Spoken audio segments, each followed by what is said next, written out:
প্রথম যে ব্রিজটা হাতের জিলে ওঠার পরে সে ডানে চলে গেছে। ডানে যখনই টার্নটা নিয়েছে তখন আমি বললাম কি ব্যাপার, আমি তো ধানমন্ডি যাবো, আপনি ডানে কেন যাচ্ছে? তখন সে আমাকে বলল আমি আপনার লোকেশানে নিয়ে যাচ্ছি। তখন সে যখন দাঁড়াচ্ছিল না তখন আমি বললাম আমি শাউট করুন। আমি তখন একটু চেপে সামনে এসে ঝুঁকে আমি বামে চেপে জাস্ট গ্লাসটা খুলে দিয়েছি। খুলে দেওয়ার পর আমি খুব চিৎকার চেঁচামেচি করছিলাম যে হচ্ছে কি আমাকে বাঁচান, আমাকে ধরে নিয়ে যাচ্ছে, আমাকে নিয়ে চলে যাচ্ছে, আপনারা কে আছেন আমাকে বাঁচান। আমার হাজব্যান্ড কোনো দোষ করে নাই, নির্দোষ।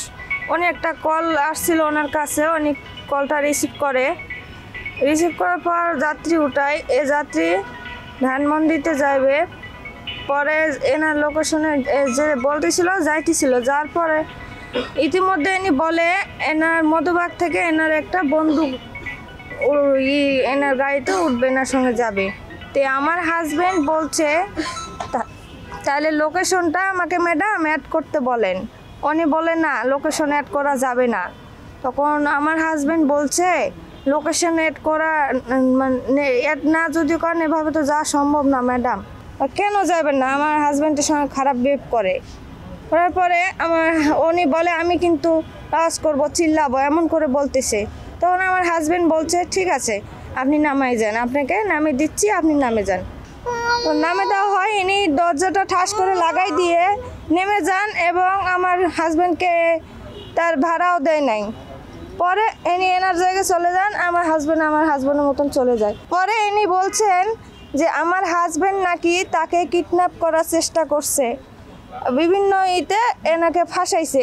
আবার বলছেন যে 100 বা 80 নেবলে গাড়ি নাকি চালাইছে। ঢাকা শহরে কি এমন করে গাড়ি চালানো যায়? আর আপনারা দেখবেন ও নাকি বলছে ঝাঁপ দিছে, আর ঝাঁপ দিলে ওনার তো হাত পা কেটে যাবে। ওখানে সিসি ক্যামেরা লাগানো আছে, আপনারা দেখলে চেক করলে দেখতে পারবেন। আর এই ঘটনাটা ঘটছে দুপুর 12টার সময়। 12টার সময় কি অ্যাপসের মাধ্যমে কাউকে কিডন্যাপ করা সম্ভব? ওনার এগুলো সব সাজানো নাটক। উনি ভাইরাল হওয়ার জন্য এগুলো বলছে, আমার স্বামীকে ফাঁসাচ্ছে, আমরা দিন আনি দিন খাই। আজকে আমার হাজব্যান্ড নাই, ওনার পিছনে এত টাকা খরচ হচ্ছে, আমি কোথায় পাবো? আমি মানুষের থেকে হাওলাত করে নিয়ে চলতেছি, মানুষ আমার কতদিন দিবে? আমি নিঃস্ব। আপনারা আমার পাশে দাঁড়ান। দেশের সরকার বর্তমান ডক্টর ইউনূসকে আমি যেন বলতেছি, উনি যদি আমার ভিডিওটা দেখে থাকে তো আমার সহযোগিতা করুক, আমার পাশে দাঁড়াক, আমার স্বামীকে ন্যায় বিচার পায় দেখ। মামলার যে এজাহার, সেই এজাহারটি আমি পড়ে দেখলাম। এখানে উনি যে ধরনের অভিযোগ করেছেন তার সাথে একটি রাইড শেয়ারিং চালক কতটুকু সম্পৃক্ত থাকতে পারে। এখানে স্পষ্টতর একজন রাইড শেয়ারিং চালক তার যে অ্যাপ, সেই অ্যাপে কখন কাকে যাত্রী হিসেবে দেবে এটা কেউ জানে না। এটা একটি রোবোটিক সিস্টেমে বন্টন হয়। সেখানে ওনাকে দিয়েছে, চালক অপহরণের উদ্দেশ্যে তাকে নিয়েছে।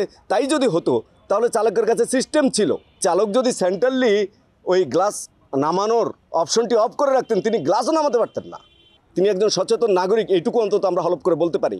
তিনি সেখানে নেমে তিনি 999-এ কল করতে পারতেন, পুলিশ কল করতে পারতেন। এবং যেখানে তিনি বলছেন যে তিনি নেমেছেন, হয়তো তিনি বলবেন যে ওখানে যানজট লেগে গেছে তারপর আমি নেমেছি, সেখানেও তো তিনি মানুষ জড়ো করতে পারতেন।